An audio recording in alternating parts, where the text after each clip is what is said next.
ఇవి ప్రిన్సిపల్స్ పెట్టుకున్నాం.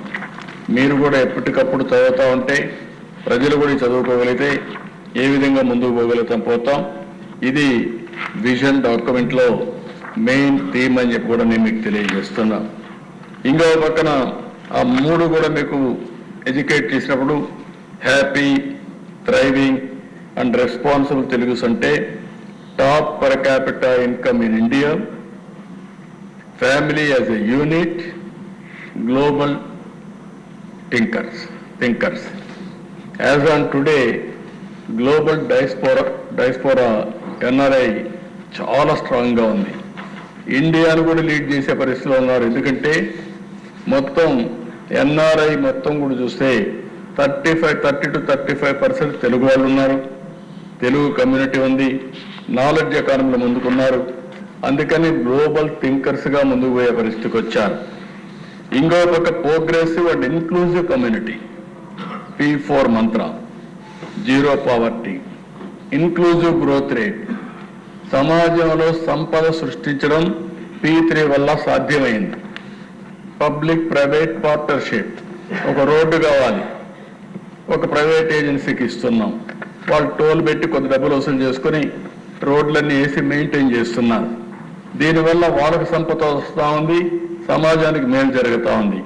కానీ నేనేమంటున్నానంటే P4 ఎవరైతే సంపద సృష్టించుకున్నారో ఆ సంపద కూడా ప్రజల వల్ల వచ్చింది. కాబట్టి మీ బాధ్యత 10 మంది పేదవాళ్ళ పైకి తీసుకొచ్చే బాధ్యత తీసుకోవాల్సిన అవసరం ఉంది. అదే ఇన్క్లూజివ్ గ్రోత్ రేట్ మనం మాట్లాడాం, ఇంతవరకు సాధ్యం కాలేదు. ఆర్థిక అసమానతలు పెరుగుతున్నాయి. దీనికి ప్రత్యేకంగా ఆలోచిస్తే తప్ప ఇది సాధ్యం కాదు. ఇంకో పక్క value of innovation and speed of doing business, deep tech in all walks of life, global hub for skills. ఇక్కడ నేను చాలా స్పష్టంగా చెప్తున్నా, రొటీన్గా చేస్తే మనం ఎక్కడున్నాం అక్కడే ఉంటాం.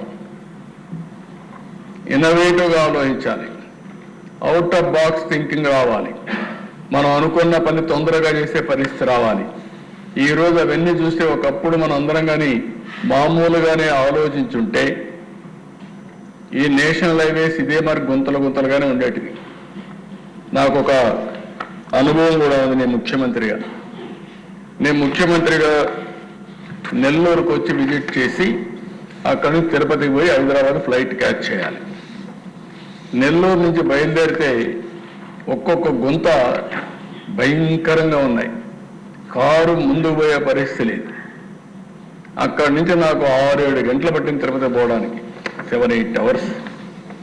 అవి చూసిన తర్వాత నాకు చాలా కోపం వచ్చి ఇంజనీర్స్ అందరిని రమ్మన్నా. ఏమైపోయింది, ఎందుకు వేయలేదని. స్టేట్ ఇంజనీర్స్ అయితే సార్ నేషనల్ హైవే ఇది, వాళ్ళు డబ్బులు ఇవ్వలేదు, మేము వేయలేదని చెప్పే పరిస్థితికి వచ్చారు. వాళ్ళని పిలిచి అడిగాను, సార్ మా దగ్గర బడ్జెట్ లేదు కాబట్టి మేము వెయిట్ చేస్తా ఉన్నారు. నేను ఆ సమయంలో మలేషియాకి వెళ్ళాను. మలేషియా జనాభా 2 కోట్లు, మంది 120 కోట్లు. ఈస్ట్ వెస్ట్ కారిడార్ రోడ్ వేశారు. ఆ రోడ్డు మీద ట్రావెల్ చేశాను ఒక 100 కిలోమీటర్లు. నేను ఆ రోడ్డు చూస్తే 8 lane road with service roads. చిన్న దేశం, బుడ్డ దేశం. అది చూసిన తర్వాత ప్రధానమంత్రి గారిని అడిగాం, సార్ వాళ్ళు చేశారు మనం ఏం చేయలేదని. డబ్బులు అన్నారు. నేషనల్ హైవే డబ్బులే మనకు సరిపోతుంది, అది సీడ్ క్యాపిటల్గా ఉంటుంది, మనం ఈ న్యూ కాన్సెప్ట్ ఉంది వేద్దామంటే proof of concept Nellore to Chennai. మొట్టమొదటి రోడ్డు గోల్డెన్ క్వాడ్రిలేటరల్ రోడ్లో నెల్లూరు చెన్నై మొదటి పెట్టి. ఈరోజు మీరందరూ రికార్డు చూసుకోవచ్చు. అక్కడి నుంచి 5 ఏళ్లలో గోల్డెన్ క్వాడ్రిలేటరల్ రోడ్ వేశారు. అక్కడి నుంచి ఎక్కడ చూసిన జిల్లా హెడ్ క్వార్టర్స్కి వచ్చాయి. ఇప్పుడు సగం రోడ్లు మన దగ్గర నేషనల్ హైవే రోడ్సే ఉన్నాయి. ఈరోజు నేషనల్ హైవే రోడ్ల దృష్ట్యా మీరు చూస్తే 55,000 కోట్ల రూపాయలు బడ్జెట్తో పనులు అవుతున్నాయి. ఇంకా ఈ 55,000 కోట్ల నుంచి ఒక 40,000, 50,000 కోట్లు తీసుకునే పరిస్థితికి వచ్చారు. అంటే ఎకానమీ ఎంత బూస్ట్ వచ్చిందో మీరు గుర్తుపెట్టుకోవాల్సిన అవసరం ఉంది. అది ఇంకో పక్కన దిశ. ఈరోజు నెక్స్ట్ మీరు చూసినప్పుడు ఇక్కడ India vision, developed country by 2047. ఈ రోజు ఉండే పరిస్థితి మీరు చూస్తే 5వ అతిపెద్ద ఆర్థిక వ్యవస్థగా తయారయ్యాం. తొందరలోనే 3వ అతిపెద్ద ఆర్థిక వ్యవస్థ అవుతుంది. అక్కడి నుంచి 2047కి 2 కానీ 1 కానీ అవుతాం. డెవలప్డ్ నేషన్ మనం అయ్యే అవకాశం ఉంది.